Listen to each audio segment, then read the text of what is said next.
एक घंटा हो चला है। सुबह 7 बजे से वोटिंग शुरू हुई है। 2 करोड़ 60 लाख मतदाता, पोलिंग स्टेशन 26,000 से कुछ ज्यादा, सुरक्षा चाक चौबंद। एक जगह सिर्फ नजर आया जो हम लोगों ने रियलिटी टेस्ट किया, उसमें मथुरा में एक जगह पर ईवीएम मशीन नहीं चल रही थी और उसी जगह पर नहीं चल रही थी जहां श्रीकांत शर्मा, जो कि बीजेपी के राष्ट्रीय प्रवक्ता मथुरा से चुनाव लड़ रहे हैं, वो वोट डालने पहुंचे तो वो नहीं चल रही थी। बहरहाल अभी तक शुरू हुई नहीं है, जो जानकारी आई है वहां चलेंगे। लेकिन हमें लगता है जिन 73 सीटों का जिक्र हम बार बार कर रहे हैं, एक स्थिति आपको दिखा देते हैं। 73 सीट, दरअसल यहां पर क्या स्थिति रही 2012 में, हालांकि 2014 में तो बिल्कुल अलग स्थिति थी। ये एक स्थिति है जो आपके स्क्रीन पर है। जिन 73 सीटों का हम जिक्र कर रहे हैं उसमें किसके पास कितनी सीटें थी? बीएसपी के पास और समाजवादी के पास, दोनों के पास 24 सीटें थी। उसमें इस बात का जिक्र हालांकि नहीं है कितने परसेंटेज वोट था, यह भी बड़ा महत्वपूर्ण है। एक तरफ 23% वोट और दूसरी तरफ 29% वोट। कांग्रेस 9% वोट था और कांग्रेस ने 5 सीटें जीती थी। यहां पर आरएलडी का जिक्र करना जरूरी है। आरएलडी ने 11% वोट इन्हें मिले थे, 10.7% था और 9 सीटें आरएलडी को मिली थी। आरएलडी का सिर्फ वर्चस्व कहें या राजनीतिक जमीन कहें इसी इलाके में है। इस बार अखिलेश और राहुल साथ साथ घूम रहे हैं। ये कितना असर डालेंगे? क्या वाकई एक मैथमेटिक्स होगा कि जुड़ जाएं चीजें और वो बीएसपी से आगे निकल जाए? ये एक स्थिति है। इन सबके बीच अब हम कुछ और दिखाएं। ये आपको जरा दिखला रहे हैं कि कितने फीसदी क्या है। 26% मुस्लिम मतदाता है यहाँ पर, दलित 21% है, जाट जिसका जिक्र बार बार हो रहा है और एक खतरे की घंटी ये बीजेपी के लिए लगातार गूंज रही है। जिन स्थितियों में ये क्यों खतरे की घंटी है, चर्चा इस पे होगी, लेकिन 17% वो भी है और कहीं ना कहीं ये चौधरी चरण सिंह की जमीन और उस जगहों से जो राजनीति निकली उसमें विरासत किस रूप में अजीत सिंह संभाल पाएंगे और इस बार क्या उनकी वापसी, और वो भी इसी 15%, अन्य 21%। ये एक स्थिति है। हम चर्चा शुरू करें उससे पहले अशोक सिंघल आप चूंकि मौजूद है इस वक्त मेरठ में हैं, क्या स्थिति है वहां पर? कितनी बड़ी कतार है और सारी ईवीएम मशीनें चल रही हैं?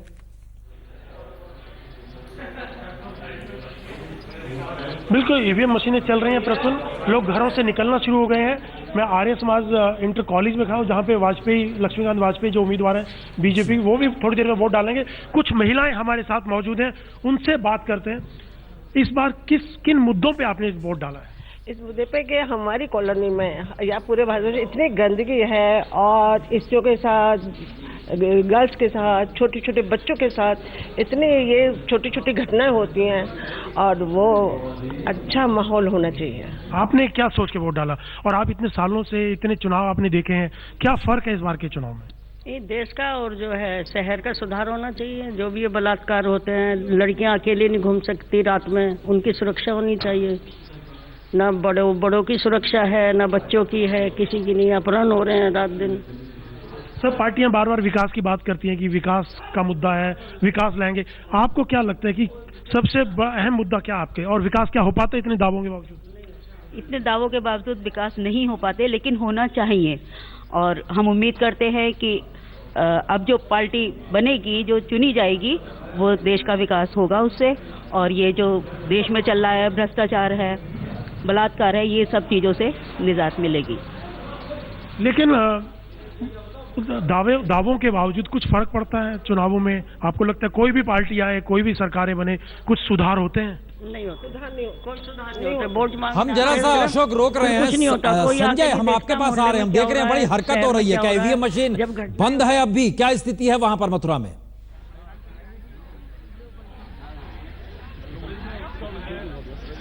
मथुरा में यहाँ ईवीएम मशीन अब सही हो गई है। दूसरी मशीन जो रिजर्व के लिए रखी गई थी वो लाई गई है। यहाँ पर अभी श्रीकांत शर्मा वोट डाल कर निकले हैं। उनका कहना है कि ये जो रास्ता है ये उन्हें लखनऊ तक लेकर जाएगा और जनता का समर्थन मिलेगा। इनका ये कहना है कि जो सुनामी यहाँ ब्रजरज सुनामी बनकर यहाँ आंधी की तरह उड़ेगी और पूरे राज्य में कमल ही कमल खिल जाएंगे और हर ओर कमल सरोवर होगा, यानी हर ओर सुख शांति होगी, बढ़िया होगा और इनकी सरकार बनेगी। आप वोट डाल के आ गए हैं? अभी नहीं डाला। अभी नहीं डाला है तो आपके यहाँ कतार तो लंबी लगी हुई है उसमें। आप बहुत देर वेट कर रहे थे, वोट डाला कि नहीं? अभी नहीं डाला सर। यानी ये वो लोग हैं जो सुबह 6 बजे से यहाँ पर मौजूद हैं, लेकिन अभी तक ये बाबा हैं जिन्होंने वोट डाला। क्या किन उम्मीदों के साथ वोट डाला आपने? डाला है बाबूजी। नहीं, क्या उम्मीद है, क्या होगा वोट डालने के बाद, क्या बदलाव आएगा? बताऊं? हाँ बताओ। मैंने बाबूजी फूल पर डाला। हाँ, फूल पर। नहीं फूल पे डारा वो तो ठीक है, लेकिन तो मोदी जी के युवाओं की तादाद यहाँ पर ज्यादा दिखाई दे रही है, जिसमें महिलाएं भी बड़ी तादाद में आ रही हैं। अब जरा सा आगे आशुतोष, आप अलीगढ़ में है, वहां क्या स्थिति है? प्रसून, देखिए 2012 के मुकाबले 17 में जो हवा है वो पश्चिम से चल रही है। 12 में पूरब से हवा चली थी, इस बार पश्चिम से। और चूंकि जैसा आपने बताया कि पश्चिम उत्तर प्रदेश आखिर इतना महत्वपूर्ण क्यों है, 73 सीटें, 15 जिले, और ये बहुत फैसला करेंगे कि आखिर लखनऊ का रास्ता कौन तय करेगा। मैं अलीगढ़ में हूँ और अलीगढ़ मुस्लिम यूनिवर्सिटी में, और आप इसकी अहमियत समझ पाएंगे कि आखिर अलीगढ़ मुस्लिम यूनिवर्सिटी जो युवा तबका है खासकर, क्योंकि यहाँ पर जो मुस्लिम डोमिनेटेड सीटें भी हैं, जाट जो डोमिनेटेड सीटें भी हैं, और ऐसे में युवा किस तरफ वोट डालेगा वो बहुत मायने रखता है। अलीगढ़ मुस्लिम यूनिवर्सिटी में कई सारे बूथ हैं, यहाँ पर सुबह से ठंड के बावजूद भी लोग निकले हैं घरों से। हालांकि अभी लंबी लाइनें यहाँ देखने को नहीं मिल रही हैं, लेकिन लोग आए हैं। और ये इतना ही नहीं, दबी जुबान जब हम माहौल समझने की कोशिश कर रहे हैं, वो भी एक परिस्थिति आप ये समझिए कि वोटर कुछ भी बोलने को तैयार नहीं है। तो अगर ये भी कहा जाए कि पश्चिम उत्तर प्रदेश में एक बड़ा तबका साइलेंट वोटर के तौर पर आएगा और वही चकित करेगा, तो इसमें भी कोई हैरानी वाली बात नहीं होगी प्रसून जी। यकीनन। हाँ, आप शशि शेखर जी लगातार घूम रहे थे, हम लोग पढ़ भी रहे थे आपके अखबार में जो आप लिख रहे थे पश्चिमी उत्तर प्रदेश का मिजाज को लेकर। वोटर साइलेंट है इस बार, या मुकाबला कुछ ऐसा है कि जिसमें जो हारा उसका साख दाव राजनीतिक जमीन सब गायब होगी? बहुत कुछ है इस बार। शुरू में तो वोटर साइलेंट लगता है, लेकिन अगर आप उससे बात करना शुरू करें तो वो खुलकर बात करता है। शाबली के पास सड़क पर मैं बैठ गया और एक तिराहे पर मुझे विभिन्न वर्गों के लोगों ने जब बात शुरू की तो धीमे धीमे वो खुलते गए और मुझे लगा विभिन्न विचारधाराओं का इस तिराहे पर संगम हो रहा है। अब वोटर साइलेंट लगता है, शुरू में बोलता है। मैं 2-3 बातों को रेखांकित करना चाहूँगा। विकास की बात सब करते हैं, वोटर भी विकास से ही शुरू करता है, जाति और धर्म पर ही वोट देता है। उन्होंने बिल्कुल स्पष्ट इस बात को आप मान लीजिए। दूसरी बात नहीं है कोई कास्ट और रिलीजन, इमेज, ये सारी बातें होती हैं, लेकिन जब आप बात शुरू करते हैं तो धीमे धीमे सारा का सारा कास्ट और रिलीजन पर चला जाता है। और ये मुझे बहुत चकित करती हैं बातें कि जिनसे भी बात की, जब भी बात की, सबने विकास से शुरू किया और अंत में कास्ट और रिलीजन पर लौट कर चले आए। नंबर 1। नंबर 2, पहली बार मैं ये देख रहा हूं कि जातीय स्वाभिमानों को लेकर बड़ी खुलकर बात होती है, एक दूसरे की जातियों के सामने बात होती है। तीसरी बात, मैंने अल्पसंख्यकों पर, क्योंकि मैं बचपन से सुनता आया था कि अल्पसंख्यक एक वोट बैंक है और दुनिया में जो हो रहा है उसने मुझे चिंतित किया था, तो मैं इस बार हर जगह गया और मुसलमानों के बीच जाकर बैठ गया। फिरोजाबाद के एक चूड़ी बनाने से लेकर AMU के प्रोफेसर तक मैंने जब सबसे बात शुरू की तो उन्होंने भी ऐसे ही कहा मुख्यधारा है, लेकिन जब बात शुरू करते हैं तो धीमे धीमे वो ये कहते हैं नहीं, हमें लगता है कि अंत में हम एक होकर वोट देते हैं। लखनऊ के शिया डिग्री कॉलेज में मैं परसों चला गया, अचानक वहाँ के स्टाफ रूम में बैठ गया, उन लोगों से बात की, बहुत खुलकर उन्होंने बात की, मुझे बहुत अच्छा लगा।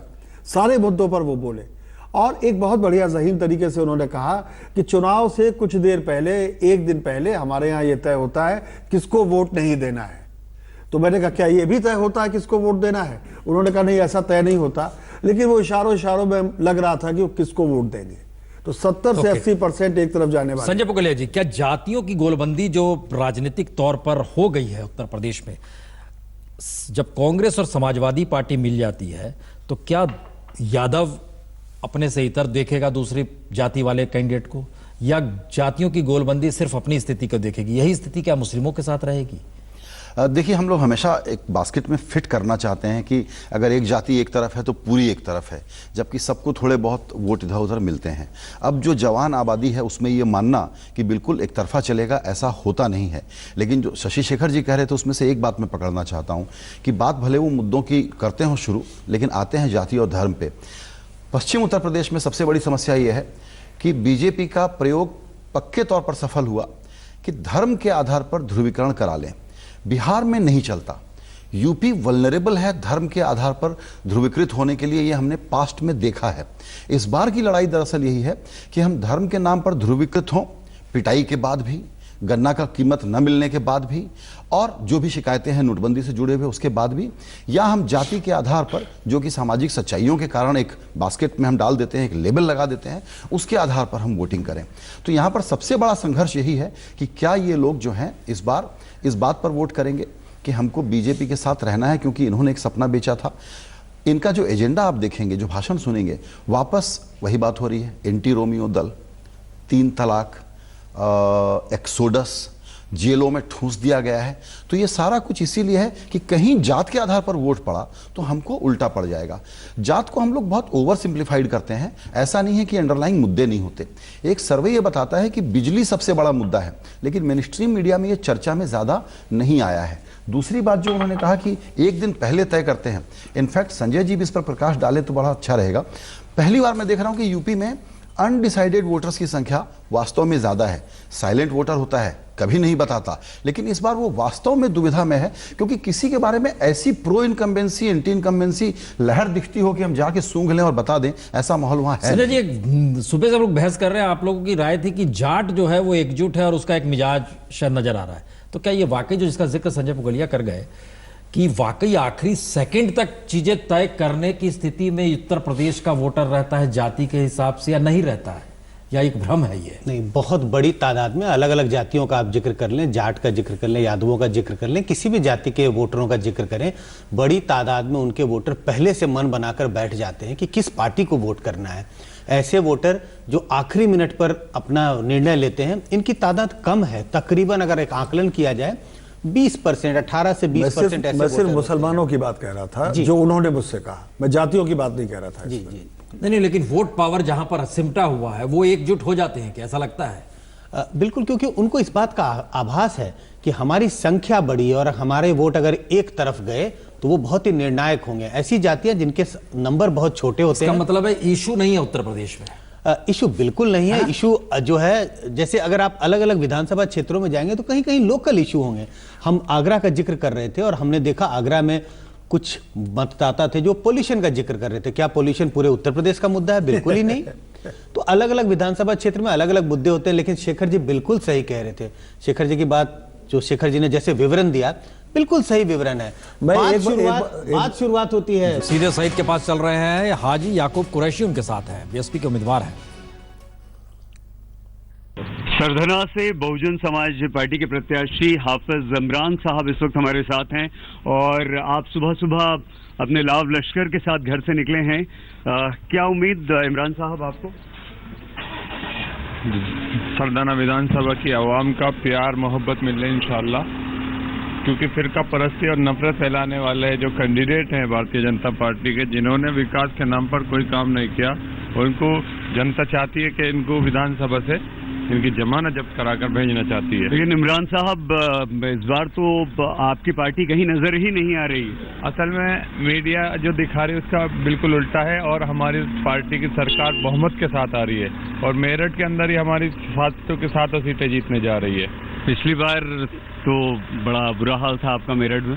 नहीं, ऐसा नहीं है, क्योंकि मीडिया जो दिखा रही है ना उसका बिल्कुल अलग है। नहीं, कैसे? अगर 7 सीटों का आप दावा कर रहे हैं इमरान साहब, तो उसके पीछे क्या तर्क है आपका?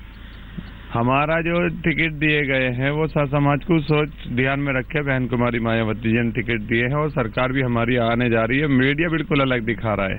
सरधना में एक अलग ही माहौल रहा। आपने भी अपनी बात की शुरुआत करते हुए वही बात की। आप ऐसा क्या कर रहे हैं जिससे लोगों को आप पर भरोसा हो और लोगों को लगे कि यहाँ शांति होगी और यहाँ जिस तरह का माहौल बताया जा रहा है, बनाया जा रहा है या है, वो नहीं होगा? ऐसा आपने क्या किया है? क्योंकि जो दोनों प्रत्याशी हैं भारतीय जनता पार्टी और समाजवादी पार्टी के, जनता ने उन लोगों को देख लिया है। उन्होंने कोई विकास कार्य के नाम पे कोई काम नहीं। हाफिज इमरान थे ये बीएसपी के उम्मीदवार। लेकिन एक कमेंट यहाँ पर हम चाहेंगे आपसे कि बीएसपी को हम लोग कम से कम तो नहीं आंक रहे हैं? नहीं, देखिए, मैं पहले भी आपको कह रहा था कि भाई भारतीय बीएसपी को पश्चिम उत्तर प्रदेश में या पूरे उत्तर प्रदेश में नजरअंदाज करने की एक परिपाटी रही है मीडिया में, और मीडिया ने आमतौर पे, मेन स्ट्रीम मीडिया ने उसको बहुत हल्के में लिया उस वक्त भी जब वो जीत रही थी चुनाव। वजह क्या है? और मुझे याद है कि विद्या सुब्रमण्यम मेरी मित्र हैं और हिंदू की करस्पॉन्डेंट हैं, उन दिनों थी। उनके अलावा शायद ही किसी पत्रकार ने, बहुत कम पत्रकार एक्सेप्शन थे, जो लिख रहे थे कि बीएसपी इस बार चुनाव जीत रही है, और चुनाव जीत गई वो। तो ये एक रहा है। ये इसलिए रहा है कि भारतीय मीडिया का स्वरूप और चरित्र ही वैसा है प्रसून जी, इसमें कोई दो राय नहीं है। जैसे उदाहरण के तौर पे जब उत्तर प्रदेश में कांग्रेस पार्टी का सफाया हो गया पूरी तरह, तो कांग्रेस के टॉप नेताओं से जब हम लोग बात करते थे तो वो कहते थे कि कांग्रेस के सफाया की वजह यह है कि जातिवाद बहुत बढ़ गया है। यानी इसके पहले जातिवाद नहीं था। जब सिर्फ 10% लोग पूरे भारत की 100% आबादी का भाग्य निर्धारित कर रहे थे, योजनाओं में, सरकारी नौकरियों में, मीडिया में, व्यापार में, जब सिर्फ 10% लोग सब कुछ तय कर रहे थे, तब जातिवाद नहीं था। लेकिन जैसे लोग एसर्ट करने लगे, जैसे मध्यवर्ती जातियों के बीच से, एक सेकंड, जैसे ही मध्यवर्ती जातियों के बीच से राजनीतिक नेतृत्व आया, जैसे ही लोग नौकरियों में जाने लगे, जातिवाद बढ़ गया। मेरा यह कहना है बिल्कुल अंत में, बहुत संक्षेप में, कि देखिए ये बात सही है कि भारत में जातिवाद है। इस तरह का जातिवाद पूरी दुनिया में और कहीं नहीं है, क्योंकि जातियां इस तरह की हर जगह नहीं है। अब हो ये रहा है कि डेमोक्रेसी में जब कभी लोग एसर्ट करते हैं, अपनी अपनी बात कहते हैं, तो उसमें जाति का संदर्भ आना कोई निरर्थक नहीं है, या कोई ये मिसफिट होने वाली बात नहीं है। सामाजिक आर्थिक विकास में जातियों की भी भूमिका है। जातियों से काटकर भारत के विकास को नहीं परिभाषित किया जा सकता है। आप भी कुछ कहेंगे, इस बात को समझना चाहिए। आप ब्रेक से पहले मेरी एक बात, रुबिलेश जी अगर अपने बाएं देख लेते तो शायद उनको लगता कि 2007 में कुछ हिंदी के पत्रकार भी सही लिख रहे थे। नंबर 1। नंबर 2, कल प्रसून जो रात में हुआ है कासगंज से लेकर बिजनौर तक कई जगहों पर हिंसा हुई है, और वो हिंसा चुनाव को प्रभावित करने के लिए हुई है या चुनाव को प्रभावित करेगी?